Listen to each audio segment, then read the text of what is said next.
Welcome to Dark Souls, bitch!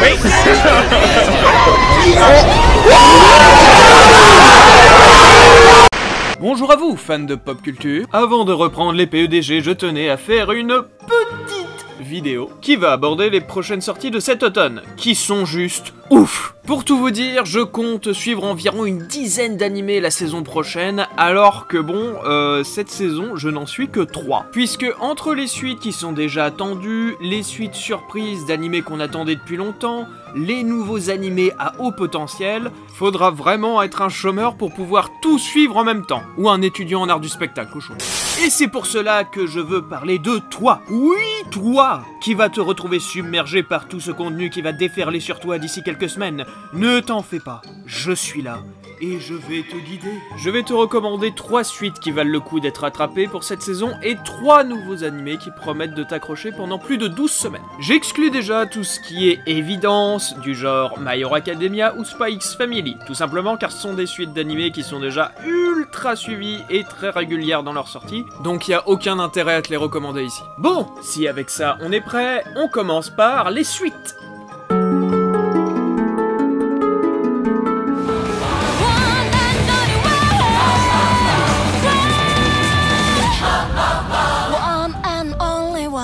Oui, Mob Psycho 100, oui. Parce que j'ai toujours l'impression que c'est pas assez connu à mon goût, surtout vu le level de taf derrière. Petit pitch pour vous rappeler ce que ça raconte, Mob est un jeune garçon ayant d'énormes pouvoirs psychiques servant à chasser les esprits. Il travaille avec un charlatan du nom de Arataka qui utilise ses pouvoirs pour son business. Mais Mob, lui, il souhaite avant tout cacher ses pouvoirs et vivre une vie normale et se rapprocher d'une jolie fille de son collège. Mais bien sûr, c'est sans compter les autres experts de ce monde qui vont lui causer bien du souci.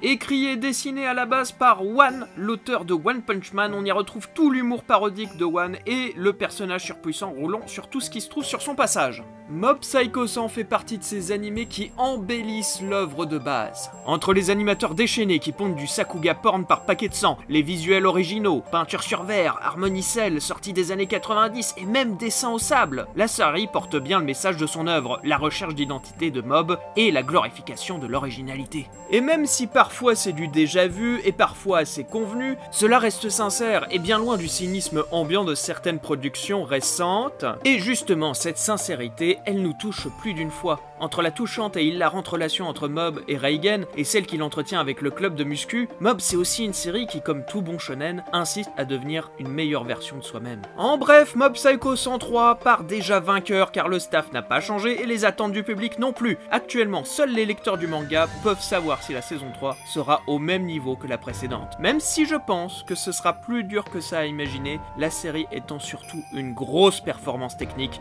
comme vous pouvez le voir sur les extraits en fond. Donc rattrapez-moi cette série pour la mater parce que Mob revient et c'est pour faire de la gonflette.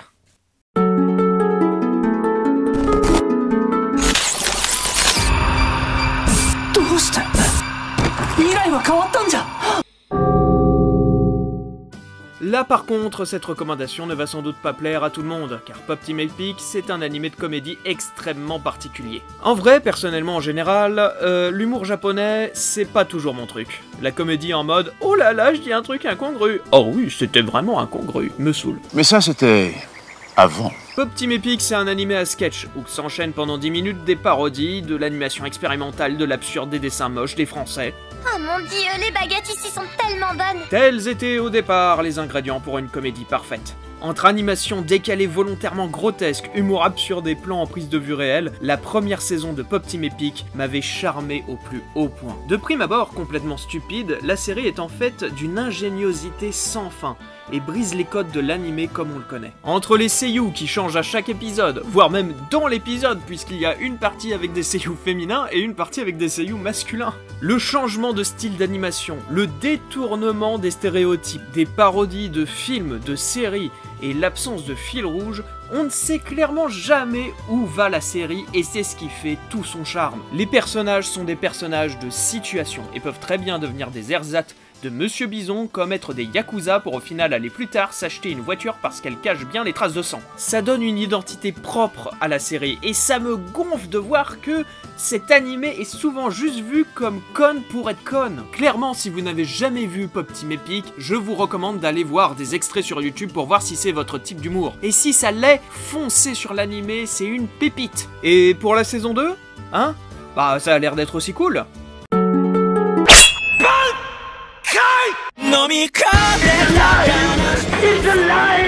Et t'avais pas dit que c'était que des trucs pas connus? Ouais, mais c'est pas toi qui décide. Bleach.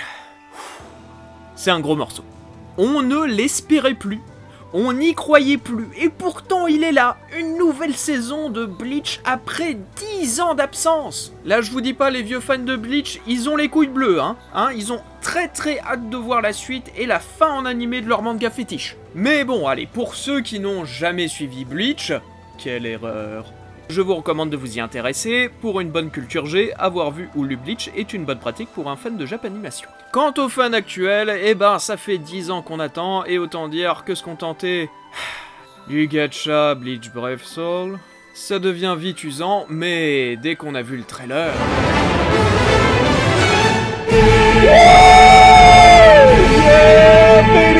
Je pense que vous l'aurez compris, je suis plutôt excité à ce sujet. Entre les annonces de Kubo sur sa participation au staff de l'animé, qui pourrait corriger la fin de l'arc et le rendre plus digeste, la direction artistique qui a l'air plutôt qualitatif au vu des trailers, le fait aussi qu'on sait que ça fait depuis un petit moment que le projet est dans les cartons du studio Pierrot, je ne peux qu'être hype par cette suite et je vous invite à essayer de soit commencer Bleach pour ceux qui ne connaissent pas, ou bien faire comme moi et de vous ronger le frein jusqu'au 10 octobre. Et qui sait, moi je parie qu'après ça, si ça marche bien, on aura peut-être le droit au roman en filler ou en film. Je ne suis pas fou, je suis un visionnaire. Espérons juste que l'implication de Tite Kubo ne soit pas au même niveau que celle de Toriyama ou Oda. Ça c'était gratuit.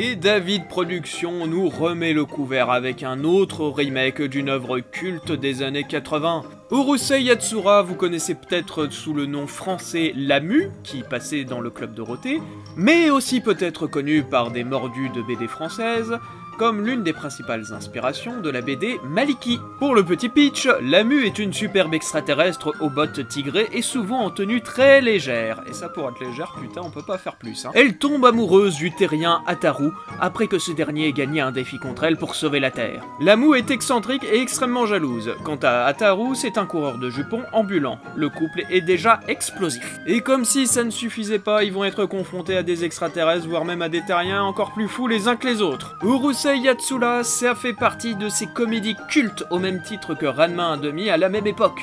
Il a marqué son temps de par son humour complètement barré et ses personnages délirants. C'est simple, Urusei Yatsura c'est le genre de comédie où le monde entier est totalement délirant à la Gintama. Et si le pitch vous fait penser à Toulourou, c'est normal, ils ont juste tout pompé de cet animé en le faisant moins bien. L'animé original de 1986 était très bon et il est vrai qu'il est un peu tombé dans l'oubli au fil des années. Donc pour moi déjà, le choix d'en faire un remake est totalement pertinent. Contrairement à certains médiums qui pensent que déjà, rien que 10 ans, ça suffit pour faire un remake à la con alors qu'il y a strictement rien qui change. Hein? Cette nouvelle adaptation sortira sur 6 mois, donc environ une vingtaine d'épisodes. Connaissant déjà l'animé original, je suis très heureux de cette nouvelle adaptation qui sera sans nul doute la comédie de la saison. C'est à voir absolument.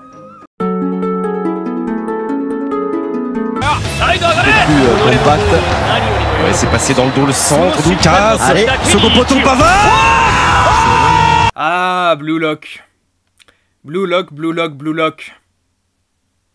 En fait, j'ai pas lu le manga, mais ça a l'air sympa, voilà. C'est honteux.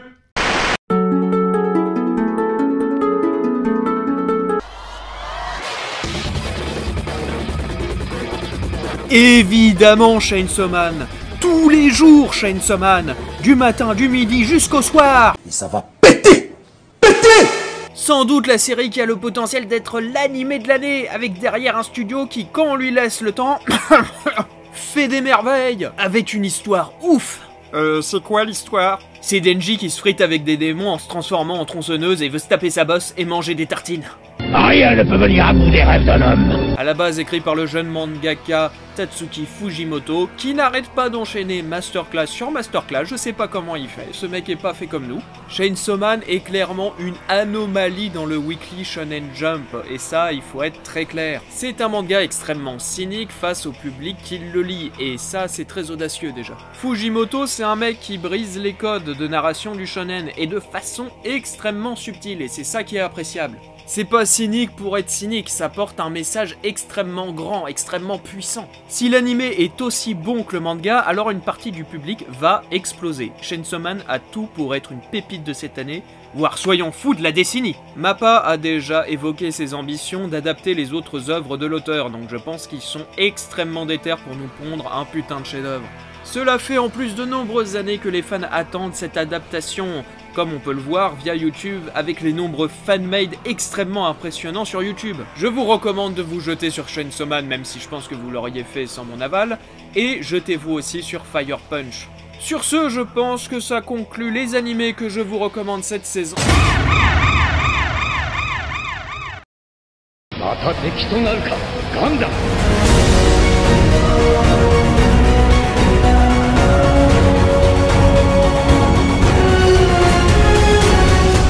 Gundam Witch from Mercury. Et attends, avant que tu partes en me disant les mechas c'est pas fait pour moi, reste, je vais t'expliquer pourquoi pour moi c'est autant attendu qu'un Chainsaw Man ou un Bleach. Cela fait 7 ans qu'on attend un nouvel animé Gundam depuis Iron Blood Orphan.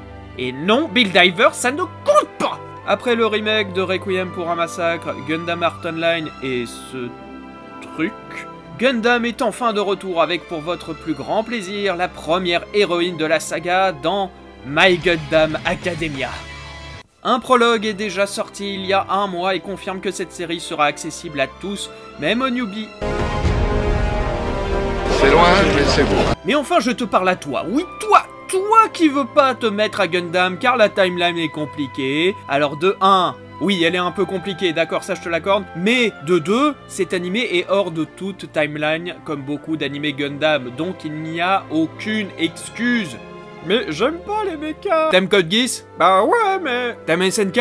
Bah bien sûr, mais... Alors t'as tout ce qu'il faut pour aimer Gundam, aussi simple que ça. Gundam, c'est pas un Transformers japonais, Gundam, c'est une série de science-fiction avant tout, et une des meilleures dans son genre. Depuis 2012, la saga Gundam a toujours proposé les plus beaux spectacles visuels, des scénarios profonds teintés de politique. Alors oui, il y a des gens qui sont gênés de se dire qu'on va avoir un School Life Gundam avec des designs excentriques, mais c'est pas nouveau dans la saga, et Gundam a toujours essayé de faire avec son temps, un peu trop des fois, mais il essaye toujours avec de bons efforts. Non, vraiment, le seul défaut que je peux donner pour l'instant, c'est... bah il est où, Char?